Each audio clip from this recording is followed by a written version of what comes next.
What's your name? Everything you can ever think of. And just go through this before. I've kept a time well, purely by bloody accident, mine. On one level, as I said earlier, this is a mathematical construct. This is one reason why things like numerology and numerological sequences are found all the time in secret society lore and stuff. And if you look at the codes of DNA, they've got a very digital mathematical feel about them. Same with DNA when you look at it. We are digital on one level. The Earth grid, as above, so below. The Earth is an energetic construct in the same way that we are, and it has a structure of energy lines called ley lines, meridian lines, whatever. And these are very geometrical in the way that they are laid out. Again, mathematics, geometry. And algebra, I like it, yeah.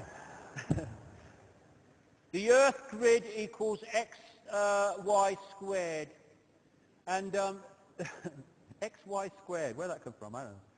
Anyway, so here's the grid, and the lines are geometrical.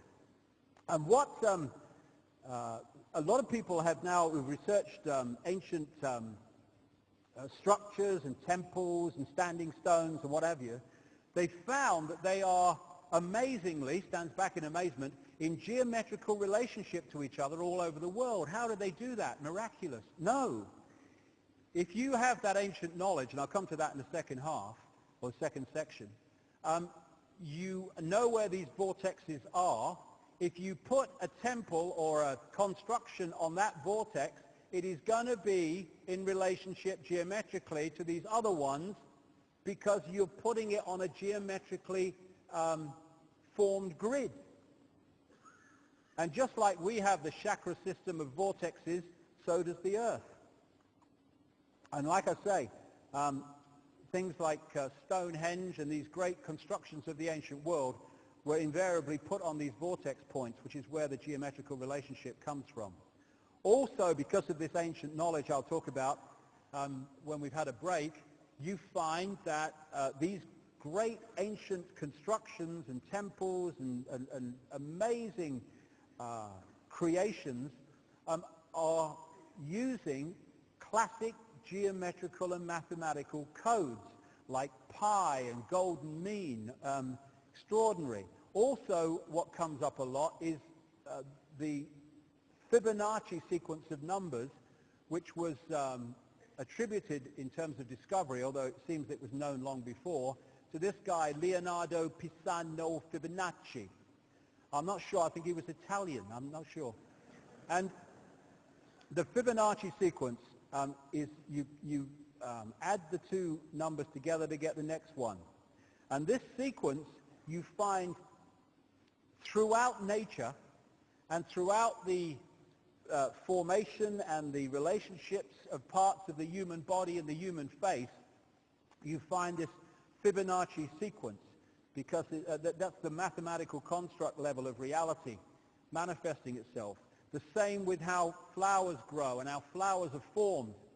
This Fibonacci sequence of numbers and mathematics comes up again and again and again. Same with these other golden mean and pi stuff as well. So this guy, Stephen Marquardt, an American doctor who studied the human face and the human body from, I think it was a point of view of cosmetic surgery, started to see this obvious correlation between these mathematical codes and sequences and the human body. And he said this: all life is biology, all biology is physiology, all physiology is chemistry, all chemistry is physics, and all physics is math, or maths as we say here. And he might have added, and all maths is energy, because that's the next level of it. We live in a almost a mechanical construct on one level as it plays out, and through things like money and other things the manipulators have introduced and controlled, they're controlling the way or influencing the way this construct operates and turning us into robots and parts of the machine when we are infinite consciousness. It's the same with astrology. When we're born at a certain time, we pick up energetic vibrational fields that are around at that time that are affected by the relationship of the planets of that time, the sun at that time. And they can influence us because this affects our body consciousness auric field, and as we go through the sequences through our lives, as the planets move, we are going to be affected by them in a different way to someone born at another time in the cycle who will carry a different vibrational field and therefore interact with the planets in a different way. And these forces, these same forces, are what hold planets in the positions they're in. And when those forces change or move, so do the planets. So, as we finish this first section, what is reality? Whatever we believe it is, and more than that, given what we're going to talk about in the second section, whatever we are told to believe it is. This is the foundation of the conspiracy.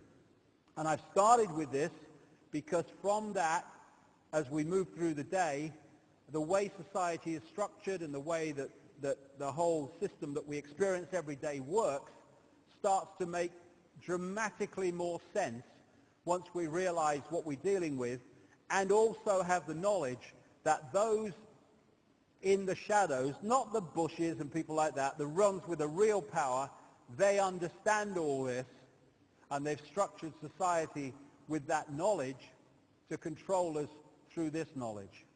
So it's not, the world is not controlled by men in dark suits sitting around a table. It's massively influenced by them because they're playing out this conspiracy. They're not the origins of it. This is where a lot of conspiracy researchers go so far and stop. They think this is it. It's the Bilderberg group. It's the Council on Foreign Relations. It's the Freemasons. No. This is one level of it being played out. Behind that are the shadow people, the human shadow people, who operate behind the scenes, who control those people who are apparently in power and appear on the news and sign the legislation, but the real power's here. And they in turn are controlled by the other dimensional shadow people, which I'll get to big time in the second section. So, this is it. This is what it is. Tick-tock, tick-tock, tick-tock. It is a mind game. And that's great news, because we, with this knowledge and with the knowledge of who we are, the dramatic, infinite genius of who we are, can take that power back. Thank you very much. 30 minutes.